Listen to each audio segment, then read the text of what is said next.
సత్తెనపల్లి మండలం కంకనాలల్లి గ్రామంలో అంగన్వాడీ టీచర్ ఆవేదన.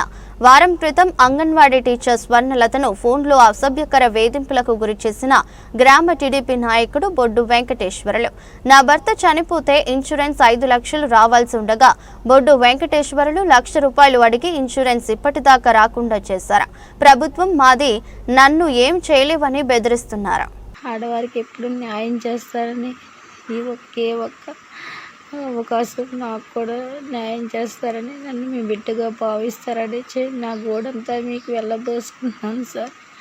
నా పేరు స్వర్ణలత సార్. మాది కంకణాలపల్లి గ్రామం సార్. మీరంటే నాకు ఎంత అభిమానం సార్. ఎందుకంటే 7 సంవత్సరాల క్రిందట నేను మీ ఇంటి ముందే యాక్సిడెంట్ పడిపోయాను సార్. నేను నా కుటుంబం మొత్తం నాకు తలకి యాక్సిడెంట్ అయింది సార్. మీరు వెంటనే మీ ఇంట్లో నుంచి నాకు ఫస్ట్ ఎయిడ్ కిట్ తెప్పించి మీకు సెక్యూరిటీగా ఉన్న పోలీసుల చేత హాస్పిటల్ పంపించి నాకు వైద్యం చేసి నన్ను బ్రతికిచ్చారు సార్. అప్పటి నుంచి మీరు అంటే నాకు దేవుడితో సమానం సార్. మీరే ఆ రోజు నన్ను బ్రతికించకపోతే నేను ఇవాళ ప్రాణాలతో బ్రతికేదాన్ని కాదు సార్. నా భర్త కూడా 3 సంవత్సరాల క్రితం చచ్చిపోయాడు సార్. 2 చిన్న పిల్లలు పెట్టుకొని నేను ఈ చిన్న ఉద్యోగం చేసుకుంటూ బతుకుతున్నాను సార్. అదే మా గ్రామానికి చెందిన కమ్మ సరవల కులం బొడ్డు వెంకటేశ్వరరావు అనే వ్యక్తి నాకు ఫోన్ చేసి నన్ను ఫోన్లో అసభ్యకరంగా మాట్లాడుతున్నాడు సార్.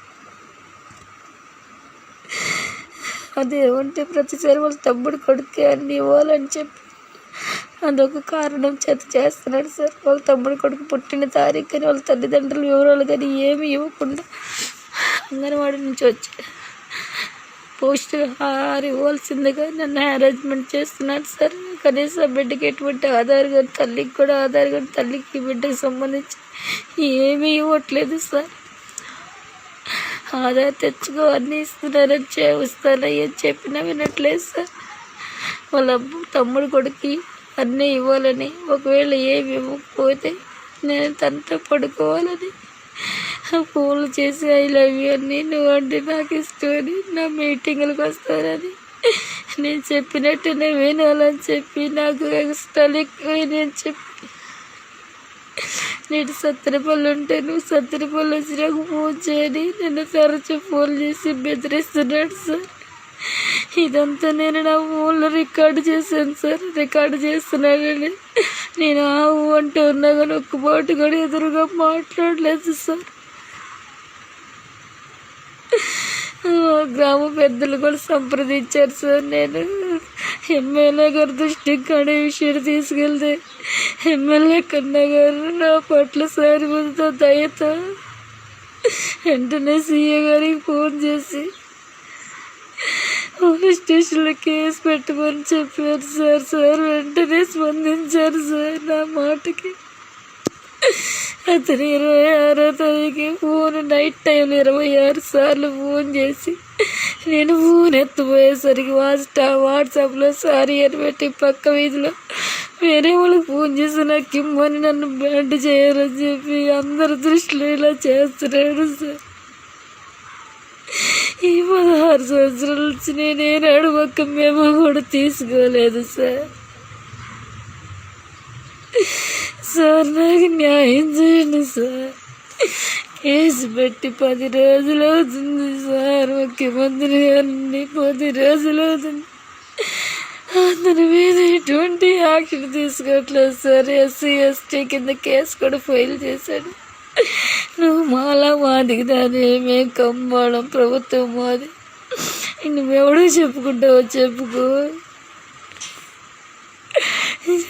ఇంటికి కూడా పేకలు అని చెప్పి మాట్లాడుతున్నారు సార్. సార్ నన్ను మీ బిడ్డగా భావించి నాకు న్యాయం చేయండి సార్. నేను ఇప్పుడు అందరిలో అల్లరైపోయాను సార్. నాకు తల్లిదండ్రులు కూడా లేరు, చచ్చిపోయారు సార్. సార్ నేను సూసైడ్ చేసుకుందామని అనుకుంటున్నాను సార్. ఈసారి ఇదైనా ఒకసారి అడుగుతురుగా ఈ ప్రభుత్వం చేసే న్యాయం ఇదేనా సార్? నా వద్ద చచ్చిపోతే కనీసం ఇన్సూరెన్స్ డబ్బులు 5 లక్షలు రాసి కనీసం రూపాయి కూడా రాకుండా చేశారు సార్. ఈ వడ్డీ వెంకటేశ్వరరావు డబ్బులు ఇప్పిస్తాను, 1,00,000 రూపాయలు ఇవ్వు అని చెప్పి నన్ను డిమాండ్ చేశాడు సార్.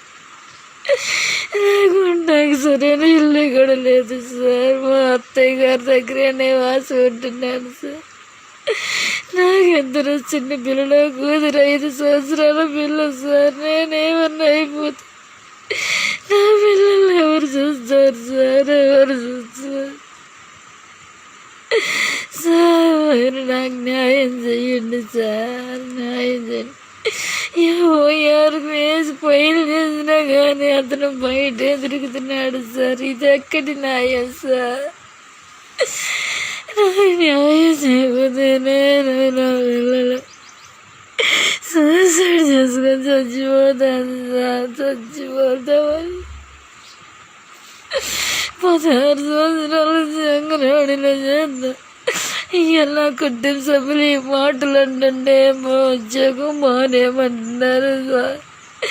నాకు తలకి బాగోదు సార్. ఇప్పుడు కూడా పిడిసికి పిల్లలు ఆడుతున్నాను సార్. నేను ఒక్కరోజు పిల్లలు వేసుకోపోయినా నాకు పిడుసులు వస్తాయి సార్. నేను ఎండమని చేయలేను సార్.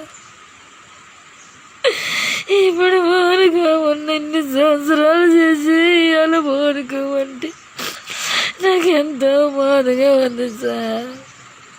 కదలితే కన్నా కానీ చెప్పి 5 నిమిషాలు నీ ఉద్యోగం తీపిస్తాను, నాతో పడుకోవాలని చెప్పి అనరాని మాటలు అంటున్నారు సార్. అనరాని మాటలు అంటున్నారు.